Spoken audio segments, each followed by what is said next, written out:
I will work over the DP Biology IA draft for student I, who's comparing the number of lesser calendine flowers in two different sites.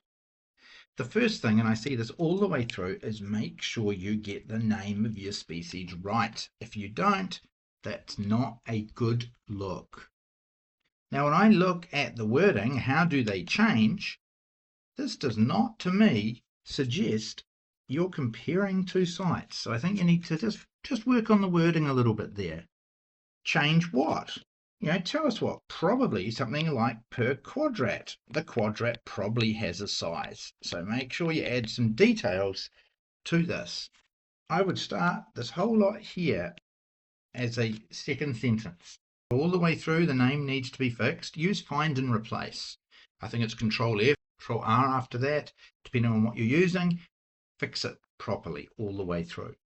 Like I said, I know what this flower is. A lot of people don't. So, draw, find a picture and cite this plant so we know what it is. Looking at this in-text citation here, this is just too long. It should be as short as possible to distinguish it from other sites. I get you've got quite a few starting with these two words, but you need more than an overview. As short as you can, while distinctive and different to your other sources in your work cited. I'm not sure you really need to lead with that. Rate involves the idea of speed or how fast. Just have a read of this. Make sure that's really what you're trying to say. This piece here just led me to go, huh? So maybe have a read of again and make sure it's saying what you want it to say. The one thing I really don't see here that I think you need to address is why did you look at flowers for this species and not plants? This is not addressed here. This is your background information. So I think you need to make sure your readers know this. Coming to the next page, I just wonder if these are not opposites. When you read that in this piece, there seems to be a little bit of contradiction. Do not waste your time. This is not a controlled variable. I'm guessing this thing has some units. Number 3, you're talking about pick a spot. You're the expert now that you've done it. Why? How did you pick a spot? Give some details. What were you looking for to make this your spot? Number 5, two trains. Where were they? Across the hill, up the hill. Make it a wee bit clearer. If you look at step 8, instead of count, if you write the word record here, this is a little bit of writing style, record, you can pretty much get rid of all of that. And there's a few places you could look at your wording to make it shorter, but say just as much.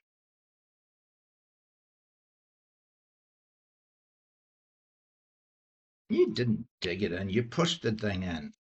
Whereabouts in your quadrat? I have no clue. Make sure your readers do. Again, 14, you didn't dig it, you pushed it. Just little wording things here. I can live with your risks and so forth here, but you've split your table over 2 pages. By the way, this is table 1. Not clear.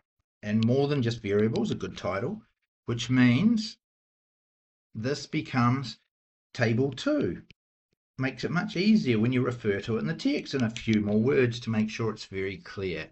But that means the first table is actually table 3. You don't need to tell people that. What's that gap about? Now, what about this table being split? Try coming up here at the start of the title, hit Control and Enter. That'll work in Google Docs and Microsoft Word on a PC, or Command and Enter on a Mac. It'll pop it into the next page. As there's no page limit, it doesn't affect that, but it means your whole table's on one page, easier for people to follow. Okay, table 3 looks reasonable to me. I'm wondering why suddenly it's all lined up differently here. You can fix that again. Second table, who is this helping all by itself? That helps nobody. I believe this is table 3. I might be wrong. Don't hold it against me. We're at this point. Same thing at the bottom. I'm sure you can tidy this up so it's sort of consistent, which makes this table 4.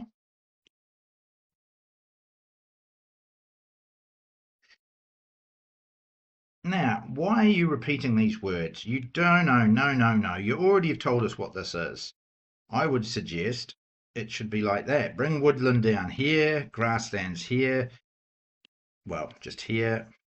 And then, if this is your summary statistics, also add in your standard deviation. So all your summary statistics are in one spot. People can look at it and go, I can see what's happening here.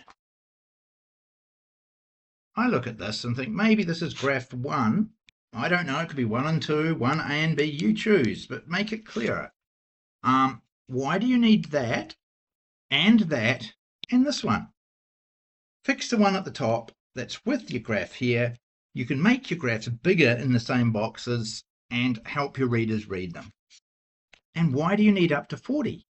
If you have from 40 to 100 on both, you've got consistent axes, you've got a much clearer pattern.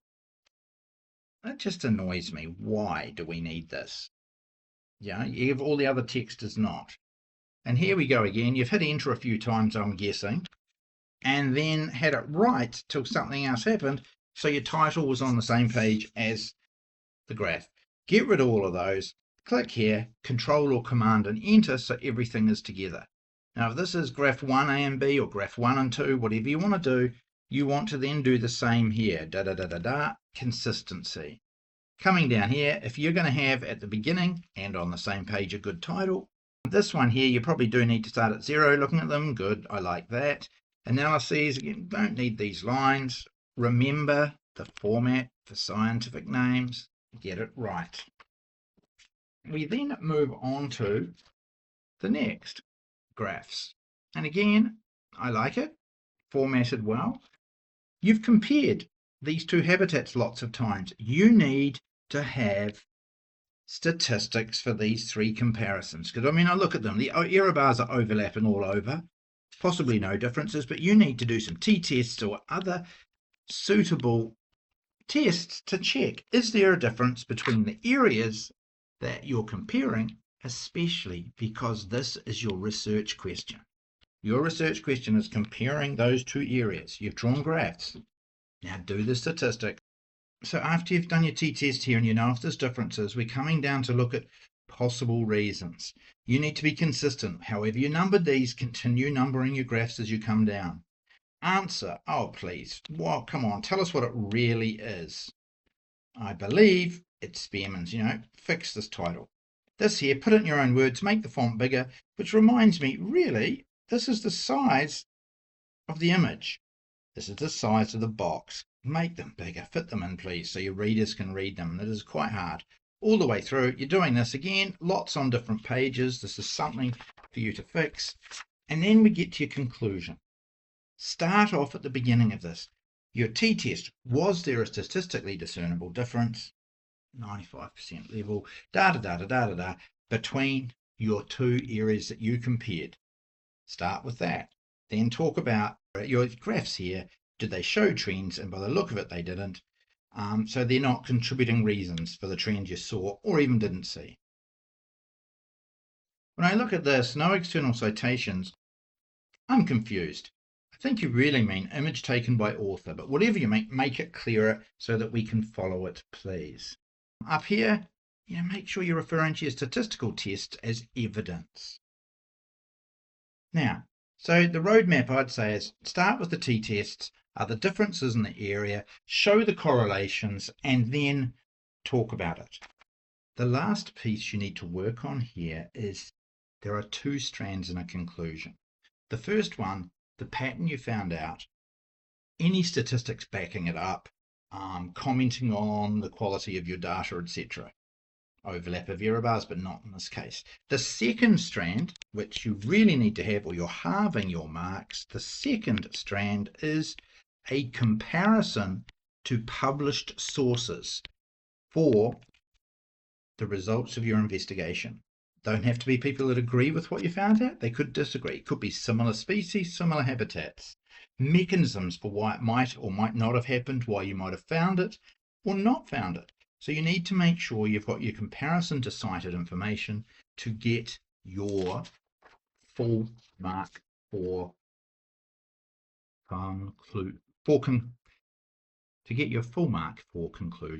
Now the last section is evaluation. With the criteria we've had now for a couple of years, there is no mark and no space for strengths. It just takes up your time. Examiners ignore it. Limitations, this is a table, so I guess this is going to be table 6. I can't remember what we're up to here, but make it clear. And then have a look at it. The way the ground was. Well, that gives me one question. How was the ground? I don't know what you're talking about. And I come down to this one. And my question would be, so what? So the accuracy of the locations was affected. The last thing you need here are statements.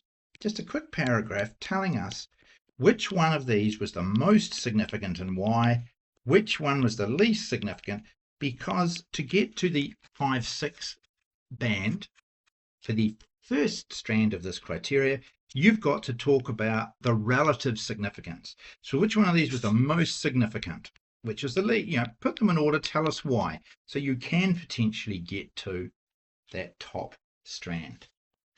The thing you've really got to make sure is that your solutions are specific. Different places. Really? That's just open. Do you mean like go to 4 other rivers in the same location? What do you really mean? Spend more time. Okay, 100 trials. That could be done.